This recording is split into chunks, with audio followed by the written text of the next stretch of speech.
ജൻസി പ്രക്ഷോഭത്തിന് മുൻനിരയിലുണ്ടായിരുന്ന വിദ്യാർത്ഥി നേതാവ് ഷെരീഫ് ഒസ്മാൻ ഹാദിയുടെ മരണത്തിന് പിന്നാലെ ബംഗ്ലാദേശിൽ വ്യാപക പ്രക്ഷോഭം. തലസ്ഥാനമായ ധാക്കയുടെ തെരുവുകളിൽ ഇറങ്ങിയ പ്രതിഷേധക്കാർ വ്യാപക അക്രമം അഴിച്ചുവിട്ടു. മാധ്യമ ഓഫീസുകൾ ഉൾപ്പെടെ നിരവധി സ്ഥാപനങ്ങൾക്ക് തീയിട്ടു. മുഖംമൂടിധാരികളുടെ വെടിയേറ്റാണ് ഹാദി കൊല്ലപ്പെട്ടത്. ഇയാളുടെ മരണവാർത്ത പുറത്തുവന്നതോടെ പ്രതിഷേധക്കാർ തെരുവിലിറങ്ങുകയായിരുന്നു. മാധ്യമ സ്ഥാപനങ്ങൾക്ക് നേരെയും ആക്രമണം നടന്നു. കഴിഞ്ഞയാഴ്ചയാണ് ഉസ്മാൻ ഹാദിയുടെ തലയിൽ അജ്ഞാതരുടെ വെടിയേൽക്കുന്നത്. തുടർന്ന് സിംഗപ്പൂരിലെ ആശുപത്രിയിൽ ചികിത്സയിലായിരുന്നു. ഇവിടെ വെച്ച് വ്യാഴാഴ്ച രാത്രിയോടെയാണ് മരണം സംഭവിച്ചത്. തന്റെ തിരഞ്ഞെടുപ്പ് പ്രചാരണ പരിപാടിക്കിടെയാണ് മുഖംമൂടി ധരിച്ചെത്തിയ ആക്രമികൾ വെടിയുതിർത്തത്. മുൻ ബംഗ്ലാദേശ് പ്രധാനമന്ത്രി ഷെയ്ഖ് ഹസീനയെ അധികാരത്തിൽ നിന്ന് പുറത്തേക്ക് നയിച്ച വിദ്യാർത്ഥി പ്രക്ഷോഭത്തിന് മുന്നിലുണ്ടായിരുന്ന നേതാവാണ് ഷെരീഫ് ഉസ്മാൻ ഹാദി.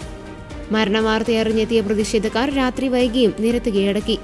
മാധ്യമ സ്ഥാപനങ്ങൾക്ക് തീയിട്ടു.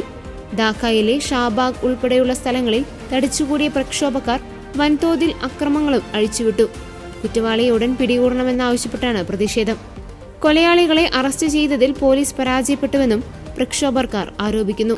പ്രമുഖ ബംഗ്ലാദേശ് പത്രമായ പ്രോഥം അലോയുടെയും ദി ഡെയിലി സ്റ്റാറിന്റെയും ധാക്കയിലെ ഓഫീസിന് നേരെയും ആക്രമണം ഉണ്ടായി. ഓഫീസിലേക്ക് ഇരച്ചു കയറിയ ജനക്കൂട്ടം കെട്ടിടം അടിച്ചു തകർക്കുകയും തീയിടുകയും ചെയ്തതായി റിപ്പോർട്ടുകളുണ്ട്. ഈ സമയത്ത് മാധ്യമപ്രവർത്തകരടക്കം കെട്ടിടത്തിനുള്ളിൽ കുടുങ്ങിക്കിടക്കുകയായിരുന്നുവെന്ന് NDTV റിപ്പോർട്ട് ചെയ്യുന്നു. മറ്റു നിരവധി മാധ്യമപ്രവർത്തകർക്ക് നേരെയും ആക്രമണം നടന്നതായി റിപ്പോർട്ടുകളുണ്ട്.